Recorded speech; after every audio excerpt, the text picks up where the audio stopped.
Halo, selamat siang untuk kita semua. Baik, pada kesempatan kali ini kita berkumpul di tempat ini untuk memulai dengan berkatekese. Namun sebelum itu kita perkenalan dulu. Perkenalkan, nama saya Jessica Febriani Nelape, semester 4C, mahasiswa Sekolah Tinggi Pastoral Santo Petrus Keuskupan Atambua. Perkenalkan, nama saya Octaviana Rosari Nahak, semester 4C, mahasiswa Sekolah Tinggi Pastoral Santo Petrus Keuskupan Atambua. Baik, di sini kita akan memulai berkatekese dengan tema Yesus Sahabat Sejati. Namun sebelum itu, mari kita memulai berkatekese ini dengan menyanyikan sebuah lagu. Ibu jari, jari telunjuk, jari tengah yang panjang, jari manis pakai cincin, jari kelingking ku sayang. Ku berhitung 1, 2, 3, 4, dan 5. Lipat tangan, tutup mata, mari kita berdoa. Dalam nama Bapa dan Putra dan Roh Kudus, amin. Salam Maria, penuh rahmat, Tuhan sertamu. Terpujilah engkau di antara wanita, dan terpujilah buah tubuhmu Yesus. Santa Maria, Bunda Allah, doakanlah kami yang berdosa ini, sekarang dan waktu kami mati, amin. Dalam nama Bapa dan Putra dan Roh Kudus, amin. Pada kesempatan kali ini, kita akan memulai katekesi ini dengan tema Yesus Sahabat Sejati. Tujuannya adalah yang pertama, mendekatkan anak-anak kepada Yesus. Yang kedua, meningkatkan pemahaman tentang kasih dan pengorbanan Yesus. Yang ketiga, membangun rasa percaya diri terhadap anak-anak. Dan yang keempat, mendorong anak-anak untuk berbagi kasih. Metode yang kami gunakan ini adalah group respon. Ada beberapa langkah, yaitu yang pertama, membaca teks kitab suci dan sering. 2, melihat situasi hidup atau persoalan. Yang ketiga, mendengarkan sapaan Tuhan. Yang keempat, melakukan kehendak Tuhan atau tanggapan.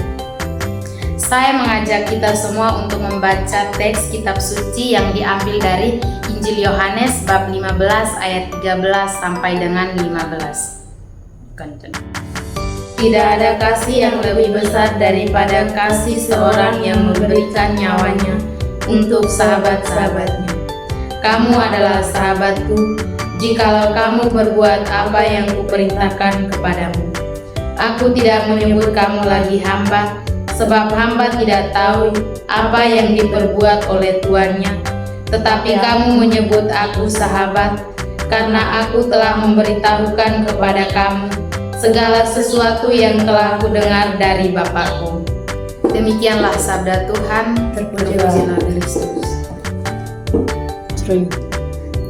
Setelah kita membaca teks kitab suci tersebut, marilah kita membaca kembali dalam hati dan menunjukkan ayat mana yang terkesan dalam diri kita. Setelah membaca teks kitab suci, saya memberikan kesempatan kepada teman Ina untuk men-sharingkan pengalaman yang berkaitan dengan ayat-ayat mana yang terkesan dalam kehidupan sehari-hari. Saya akan menseringkan pengalaman saya yang tepatnya pada ayat 13. Tidak ada kasih yang lebih besar daripada kasih seorang yang memberikan nyawanya untuk sahabat-sahabatnya. Pada beberapa bulan yang lalu, saya sakit. Dan pada saat itu, saya telepon saya punya mama dong ada di kebun. Saya bingung siapa yang merawat saya.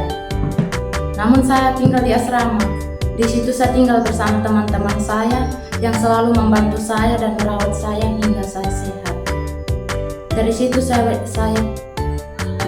saya tahu bahwa Tuhan menghadirkan sahabat-sahabat saya untuk saling mengasihi dan membantu satu sama lain. Setelah kita mendengarkan sharing, mari kita melihat kembali situasi hidup atau persoalan apa yang dialami oleh anak-anak dalam teks kitab suci tersebut. Ada beberapa persoalan. Yang pertama, kurangnya kasih sayang atau perhatian. Banyak anak yang merasa tidak diperhatikan oleh orang tua atau lingkungan mereka. Hal ini dapat terjadi karena kesibukan orang tua, konflik keluarga, atau kurangnya komunikasi yang baik. Persoalan yang kedua yaitu kesepian atau kurangnya teman. Beberapa akan merasa sulit menjalin pertemanan atau diterima dalam kelompok. Hal ini dapat membuat mereka merasa kesepian. Sesudah kita melihat situasi hidup, mari kita mendengarkan sapaan Tuhan tentang apa yang Allah katakan dalam permasalahan atau persoalan yang dialami anak-anak. Persoalan pertama, persoalan ini mengajarkan anak-anak bahwa Yesus selalu ada untuk mendengarkan keluh kesah mereka dan mengasihi mereka tanpa batas. Yesus adalah sahabat yang tidak pernah meninggalkan mereka, bahkan ketika orang di sekitar mereka tampak jauh. Persoalan kedua, Yesus mengajarkan kepada kita bahwa Yesus adalah sahabat yang selalu mendengarkan dan hadir bahkan ketika anak-anak merasa sendiri. Anak-anak diajarkan untuk menjadikan Yesus sebagai sahabat yang dapat mereka andalkan kapan saja. Setelah kita mendengar apa yang dikatakan Allah, kita dituntut untuk membangun niat dan rencana yang harus kita lakukan ke depannya. Tanggapan kami terhadap teks kitab suci tersebut adalah: yang pertama, melakukan kehendak Tuhan berarti hidup dalam kasih kepada sesama sebagaimana Yesus telah mengasihi kita. Yang kedua, menjadi sahabat yang setia bagi Yesus dengan taat kepada firman-Nya. Yang ketiga, menolong teman yang sedang membutuhkan. Dan yang keempat, mengampuni orang lain yang bersalah kepada kita. Dan yang terakhir, berbagi sukacita dan kasih kepada mereka yang merasa sendirian. Rencana atau niat yang harus dilakukan ke depannya yaitu mengenal dan mencintai Yesus lebih dalam lagi, menjadi pandangan yang baik, menunjukkan kasih dan pengorbanan, menjadi sahabat yang sejati. Sebelum mengakhiri katekese kita pada hari ini, kita akhiri dengan lagu penutup. Tuhan Yesus kawanku, datanglah kepadaku, bentangkanlah tanganmu dan terima hatiku. Tuhan Yesus kawanku, datanglah kepadaku, bentangkanlah tanganmu dan terima hatiku. Sekian dan terima kasih.